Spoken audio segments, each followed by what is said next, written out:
Shalom, selamat pagi Bapak Ibu Saudara yang dikasihi Tuhan Yesus. Salam sejahtera buat kita semua dimanapun berada. Saya mengajak Bapak Ibu Saudara semua pagi ini, kita kembali bersaat teduh dan berdoa dalam renungan penuntun kehidupan setiap hari. Kiranya damai sejahtera Allah dan tuntunan Roh Kudus menyertai kita sepanjang hari ini. Tema renungan pagi ini, berbuat baik di tengah pandemi. Nas Alkitab terdapat di dalam 2 Korintus 5 ayat 15. Demikianlah firman Tuhan. Dan Kristus telah mati untuk semua orang, supaya mereka yang hidup tidak lagi hidup untuk dirinya sendiri, tetapi untuk Dia yang telah mati dan telah dibangkitkan untuk mereka. Saudaraku yang dikasihi Tuhan Yesus, hari-hari ini kita semua dalam keadaan berduka dan prihatin dengan kondisi dunia dan keadaan di sekitar kita di tengah-tengah pandemi ini. Kita tidak dapat mengetahui dengan pasti mengapa hal ini bisa terjadi dan bagaimana cara menghentikan keadaan ini.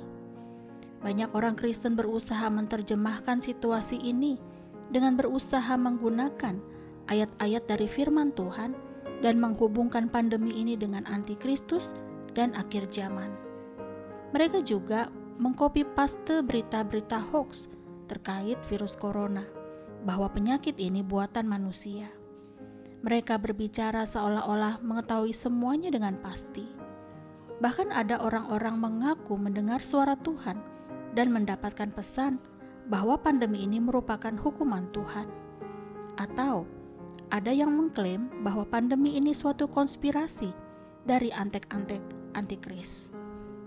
Saudaraku, sebagai anak-anak Tuhan, kita tidak harus mengerti dengan keadaan ini semua.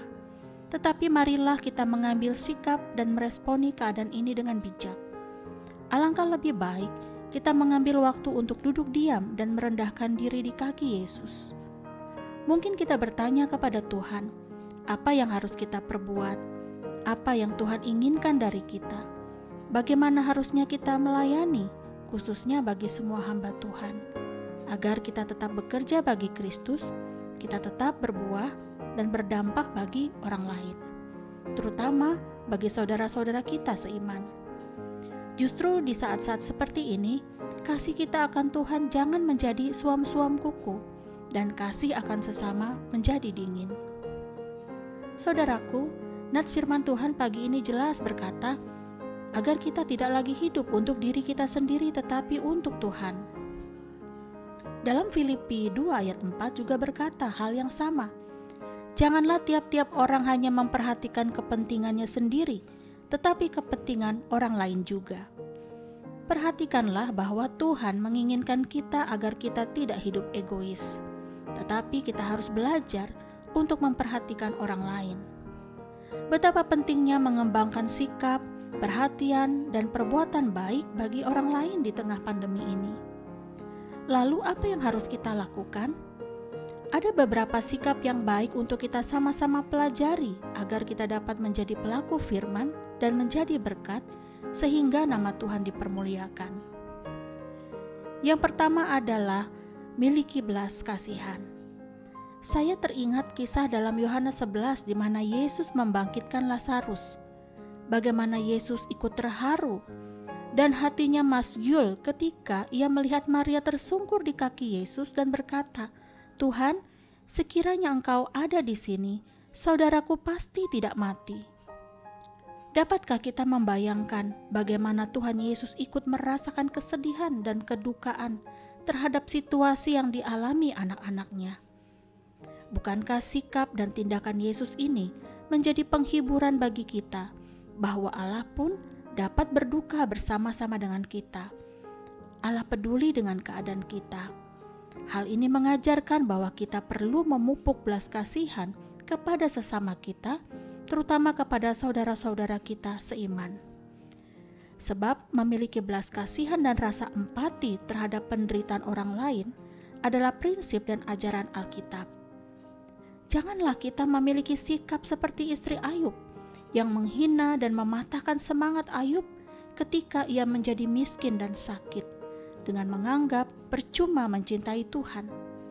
tetapi miliki hati seperti hati Yesus, saudara, yang penuh dengan belas kasihan. Dan yang kedua, menjadi saksi Kristus. Saudaraku, tentunya ketika hati kita penuh dengan belas kasihan, kita harus menjadi saksi. Alkitab mengajarkan bahwa setiap orang pengikut Kristus harus menjadi saksi. Bukan saja lewat perkataan, tetapi melalui tindakan kita, lewat perbuatan dan karakter kita. Ajaran Yesus tentang garam dan terang, ajaran Yesus tentang perumpamaan orang Samaria yang baik hati, ajaran Yesus tentang memberi makan dari 5 roti dan 2 ikan, dan bahkan ajaran Yesus tentang perumpamaan dalam Matius 25 ayat 37 sampai 40 tentang kapan kami melihat engkau lapar dan kami memberi engkau makan, atau haus dan kami memberi engkau minum. Kapan kami melihat engkau sebagai orang asing dan kami memberi engkau tumpangan, atau telanjang dan kami memberi engkau pakaian? Kapan kami melihat engkau sakit atau dalam penjara dan kami mengunjungi engkau? Dan kata Yesus, sesungguhnya segala sesuatu yang kamu lakukan untuk salah seorang dari saudaraku yang paling hina ini, kamu telah melakukannya untuk aku. Jadi saudaraku, panggilan berbuat baik di tengah pandemi ini, di tengah kesulitan dan penderitaan yang dialami oleh sesama kita, adalah panggilan pelayanan untuk menjadi saksi bagi Kristus.